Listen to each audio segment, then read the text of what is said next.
Welcome to tonight's show of The World According to Rose. On tonight's show, she has guest star Megan Leander and Michael Leander. Now it's time for A World with Rose. Hello everybody, I am Rose Leander and welcome to The World According to Rose. Today I'm going to give you the rundown of quarantine in the Leander house. Quarantine beginning at home, it was a rough start, you're not used to being at home all the time, you get to see your family all the time, it's a weird situation.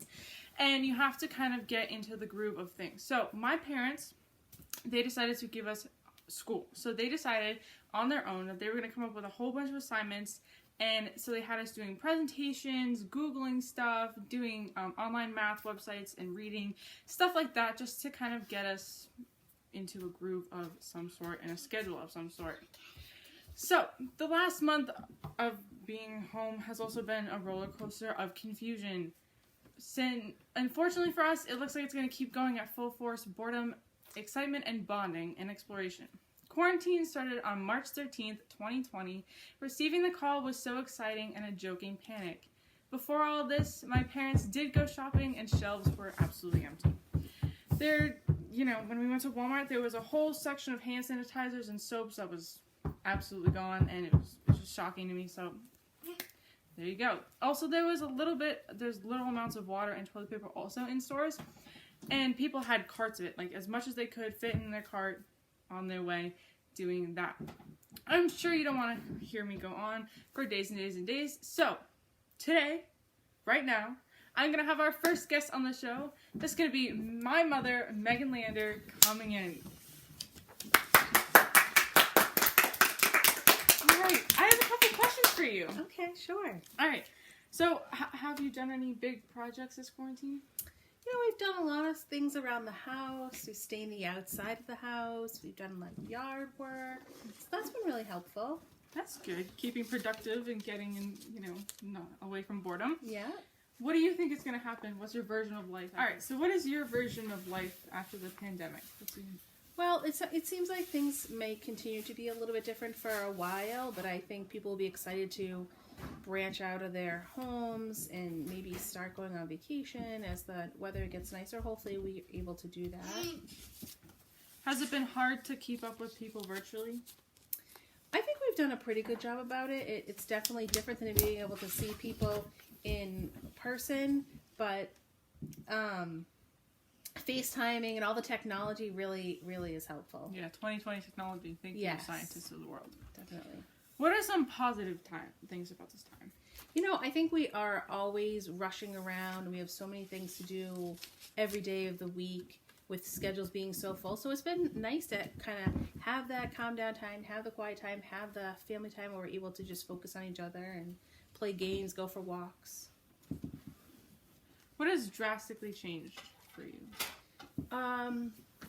Working from home and having the kids be at home, homeschooling is quite different. And also having to go out to the stores to grocery shop, being in a mask and gloves and having all the space between people, it makes things a lot different. It's weird. It's a weird situation. How have you celebrated different events? Well, in our family, we have 4 birthdays in like a short amount of time. So we haven't been able to really have people over, but we see them on the phone or we FaceTime, so that's fun. And Easter, we were able to see some family at a distance, but it's been a little different.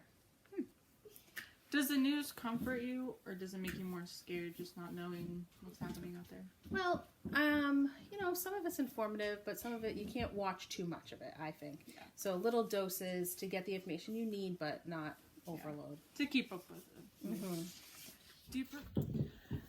Do you prefer virtual learning or face-to-face? I've kind of liked learning about it a little bit. I'm used to being in the face-to-face world, but it's gone all right. And there's so many options now for having meetings with people for work, and I think it's worked out all right. Again, the technology thing comes back up. How have you been helping the community?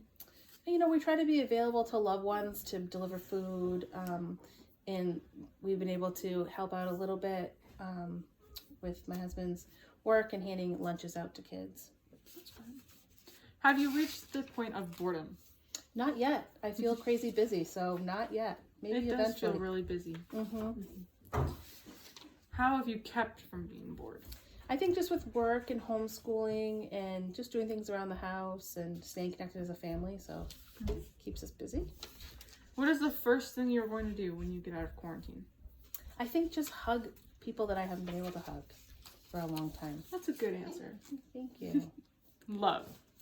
All right, well, thank you for coming on the You're show. welcome. We hope to see you next time or come back on. Yeah. Next guest that we have on the show today, I'm going to be talking to my father, Mike Leander. A little background about him. He is a YouTuber. He works at Palmyra Elementary. Here he is. Welcome. Hey. Welcome to the show. All right. In case you didn't know, that was the Seinfeld sort of introduction that he just had there. Don't have a heart attack. All right. So today, I'm going to be asking you a couple questions based on your quarantine adventures here in the Leander House. All right. Have you done any big projects for this? At the house? Just at home, anything to, just any big projects? Well, we're staying in the house. Our free time, I think most of it was trying to get the teachers uploaded, ready to go with Chromebooks and technology so that we can meet the needs of all our kids. What's your version of life after the pandemic? Hopefully everything will get back to normal and, as normal as possible. I think we need to be able to take away some of the technology components that we are able to learn and adapt more toward, working toward that 22nd. Yeah. The 22nd century.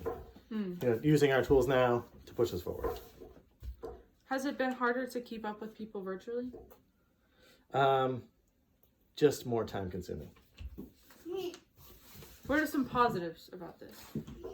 I think definitely family time, getting back to kind of the basics, but also pushing a lot of people out of their comfort zone to learn in ways that we didn't think possible 2 months ago. What has drastically changed for you? My schedule, there's zero downtime. Zero? That's a lot. How have you celebrated different events, usually, different than you usually would? Well, I think we kind of, you can look at it in a negative way and say, oh, we don't have that. Like Easter, we usually go out for brunch, or you can look at it and go, what can we do to make it as similar as possible and put everything together in a smaller way so that, the kids, myself, our family is still able to celebrate the way that we're normally able to. Does the news comfort you, or does it make you more scared not knowing what's going on out there? It kind of goes back and forth. Just depends on, who I'm listening to. I just like to be told the truth at all times and, whether good, bad, or indifferent. And, having the feeling that I'm not is difficult. Do you prefer virtual learning or in school face-to-face? In school face-to-face, I love being with the kids. He is a principal, that is why. Don't take that a different way. How have you been helping the community? So almost every day I go out and distribute food to kids. We have really opened up our Facebook page so that we do morning announcements every morning. People read, we do happy birthdays, all of the same stuff that we normally do in school, just to try to keep some normalcy so the kids can see our faces, and a lot more spirit days than we normally do, so that you can kind of keep that energy up at home. Have you reached the point of boredom? I'm never really bored. There's always, something more to do. How have you kept from being bored? I think school keeps us from being bored because there's so much to do. What is the first thing you're going to do when coming out of quarantine? I'm going to go to the Ice House Pub and have myself a hamburger. Hashtag not sponsored. All right. Well, thank you for coming on this show. It was today. a pleasure and fantastic. We hope to see you. Also, subscribe to his YouTube channel for more educational videos on maple sapping and stuff like that. Thank you for watching today's episode. We hope to see you again next week. Quick second, the fun fact of the day, Coca-Cola is not sold in Cuba or North Korea. Fun fact of the day. Alright, well folks, stay clean, wash your hands, keep safe, wear gloves and masks, don't touch anyone you don't think of, stay 6 feet away from people at all time, and we'll see you next week. Have a great one. Bye guys, thank you for watching.